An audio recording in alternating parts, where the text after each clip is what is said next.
Pojok Inspirasi, tempat di mana setiap cerita bisa membawa semangat baru. bersama saya Huruf Humaira Syedika dan partner saya Rianti Nena Dwi Putri.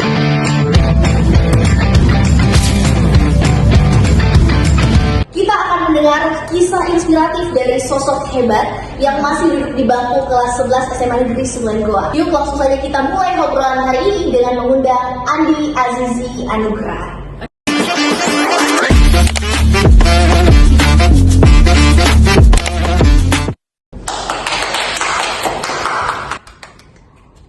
Hai Azizi. Halo Kak. Hai. Oke, teman-teman, kita sekarang sudah berada oleh bintang tamu kita. Nah, sebelumnya bisa perkenalan terlebih dahulu mulai dari nama, umur, kemudian sekarang lagi sibuk apa dan organisasinya. Baik, perkenalkan nama saya Azizi Anugrah. Saya berumur 16 tahun dan juga berorganisasi di sekolah yaitu PIKR dan juga ESC yaitu English Speaking Club. Oke, jadi teman-teman, Azizi ini sudah menyandang gelar Duta Anak Kabupaten Goa tahun 2025. Pertanyaan saya, menurut Azizi, apa sih tugas utama dari seorang Duta Anak? Baik, pastinya tugas kami adalah partisipasi dalam berkegiatan program kerja yang ada di Kabupaten Goa, terkhusus yang mengenai anak. Lalu, kita dapat mendengarkan aspirasi suara anak dari kegiatan tersebut, lalu kami menyuarakannya ketika di Hari Anak Nasional. Pada saat itu kami menyuarakannya kepada pemerintah. Wah, luar biasa ya. Iya, Di umur yang 16 tahun ini teman-teman, tapi dia sudah bisa berhasil menyuarakan hak anak-anak di Kabupaten Goa. Oke, apa yang membuat Azizi tertarik hingga berani mengambil langkah sehingga Azizi itu bisa menjadi seorang duta anak? Baik, jadi sebelum saya menjadi duta anak, saya pertamanya adalah salah satu pengurus di Forum Anak Kabupaten Goa, yaitu Forum Anak Hasanuddin Tamalajua. Ketika saya menjadi pengurus saat itu, saya menjalankan proker di setiap kecamatan.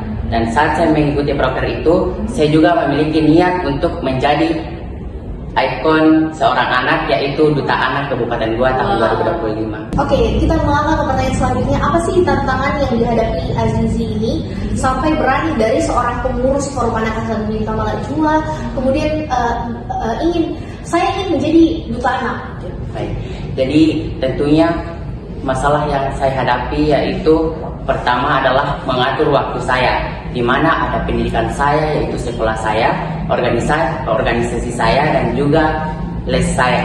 Oh, les juga. Ya. Gimana lesnya? Di Magnesia. Oke, tadi kan Azizi sudah sempat menyinggung kalau dia itu ada les, terus organisasi di luar, kemudian ada organisasi di sekolah. Bagaimana caranya Azizi untuk menyeimbangkan waktunya? Oke.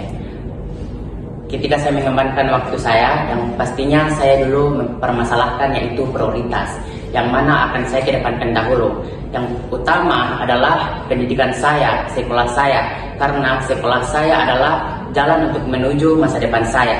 Yang kedua adalah organisasi saya untuk menambahkan pengalaman saya, relasi saya, dan juga skill-skill dasar saya. Lalu yang ketiga tentunya adalah les saya. Mengapa les saya ketiga? Karena di sanalah adalah tambahan pembelajaran dari pendidikan saya dari di bawahnya sekolah. Oke, pertanyaan terakhir nih Azizi. Apa motivasi Azizi itu bisa menjadi duta anak? Baik. Jadi motivasi saya adalah untuk berani mencoba terlebih dahulu, jangan untuk takut untuk berbicara di depan umum.